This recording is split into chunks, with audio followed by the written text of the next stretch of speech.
Salam sejahtera Malaysia, Denyut Nadi Suara Rakyat bergema di channel ini. Tuan-tuan dan puan-puan, bagi anda yang ada masalah gout, kencing manis, darah tinggi, bau pinggang, gastrik, ini produk saya berikan link kepada anda. Anda boleh tekan link itu, anda akan dibawa ke link untuk membeli dengan promosi hebat sekarang. Ada diskaun sempena Hari Raya. Ini bukan ubat ya, ini produk kesihatan makanan. Ini membantu anda untuk masalah-masalah anda. Bagi anda yang ingin berusaha, bagi anda yang ingin sangat-sangat dibantu, sila tekan link ini dan beli sekarang. Okey, tuan-tuan dan puan-puan, Razman Zakaria. Razman Zakaria memang sudah melekat. Boleh buat memang fakta. Sudah melekat kepada dia bahawa dia ini tukang hasut dan dia ini adalah tukang fitnah. Nah, dah berapa kali dah fitnah dia. Berapa kali sudah fitnah dia yang kedapatan kantoi, akhirnya minta maaf. Mula-mula bukan main lagi, tidak akan minta maaf, tidak akan tarik balik, las-las minta maaf. Las-las minta maaf. Akhirnya sekarang PAS sudah sedar. Razman Zakaria ini memang adalah bukan aset yang bagus. Razman Zakaria bukan aset yang bagus. Razman Zakaria ini bukan satu lagi aset semata-mata, tapi dia adalah satu liability yang sangat teruk. Liability yang sangat teruk pada PAS. Sehingga akhirnya Razman Zakaria direhatkan. Ini satu cerminan jelas bahwa Perikatan Nasional Perak sebenarnya sedang bergolak. Anda setuju? Perikatan Nasional Perak sebenarnya sedang bergolak. Sedang bergolak. Di mana bersatu ketika dia membuat fitnah. Di mana gerakan ketika dia buat fitnah. Di mana hadiah wang ketika dia buat fitnah. Takkan tak tegur dia kot. Takkan tak tegur dia. Tegurlah. Tegur-tegurlah pemimpin PAS tu yang kena fitnah tu.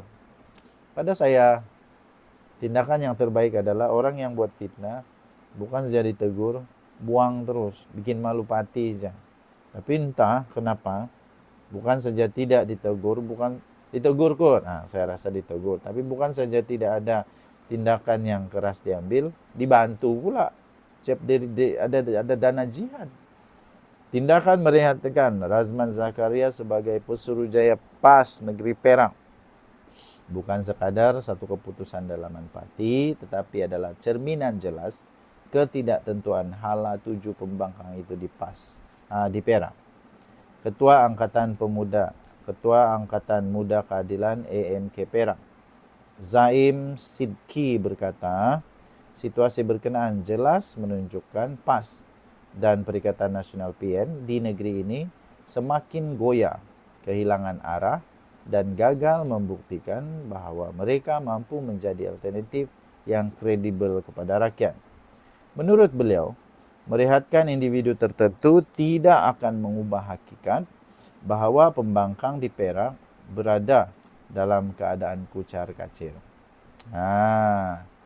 Malah katanya, rakyat tidak akan lupa bagaimana PAS dan PN gagal memainkan peranan sebagai pembangkang yang konstruktif. Sebaliknya, hanya menabur kebencian dan memecah belahkan perpaduan rakyat masyarakat Malaysia. Katanya, Razman selama ini menjadi simbol politik kebencian dan retorik kosong. Dari memainkan sentimen kaum dan agama, sehinggalah menyerang pemimpin kerajaan dengan fitnah yang tidak berasas. Akhirnya strategi ini memakan diri sendiri. Sendiri kena. PAS nampaknya semakin sedar bahwa corak politik sebegini tidak relevan lagi. Sangat tidak relevan. Ini dosa saja nih. Adakah mereka benar-benar mahu berubah atau ini sekadar strategi kosmetik? Soalnya dalam satu kenyataan pada Selasa. Zaim berkata, AMK Perak ingin mengingatkan rakyat negeri ini bahwa politik bukan sekadar retorik, tapi tentang rekod dan keberkesanan kepimpinan. Apa pendapat anda? Tinggalkan komen dan Nadi Suara Rakyat bergema di channel ini. Jangan lupa tekan butang subscribe, like dan share. Malaysia kita punya, cinta Malaysia aku, kita jaga kita. Kita jumpa lagi. Bye-bye Malaysia. Salam sejahtera Malaysia, Denyut Nadi Suara Rakyat bergema di channel ini. Okey, 30 saat. Bagi anda yang ada masalah kencing manis, darah tinggi, gastrik, gout dan sebagainya, ini produk saya sisipkan bagi anda, sangat bagus untuk membantu anda. Disclaimer, ini bukan ubatnya. Ini bukan obat, ini produk yang dapat membantu anda dalam masalah-masalah itu. Terutamanya pada bulan-bulan puasa ini anda sangat memerlukan makanan-makanan seperti ini. Okey, tekan di sana ada link.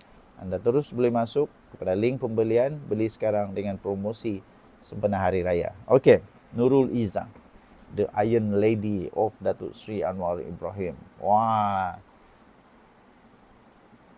Memberikan pengumuman yang pasti menggembirakan ramai orang, tapi pasti membuat walaun pening kepala juga kot kan. Walaun semakin pening kepala. Kenapa? Kenapa? Nanti nih pada pilihan raya akan datang memang hampir disahkan Permatang Pau akan diambil semula oleh Pakatan Harapan. Ini saya boleh sahkan lah. Saya boleh sahkan Permatang Pau akan direbut semula oleh Nurul Izzah.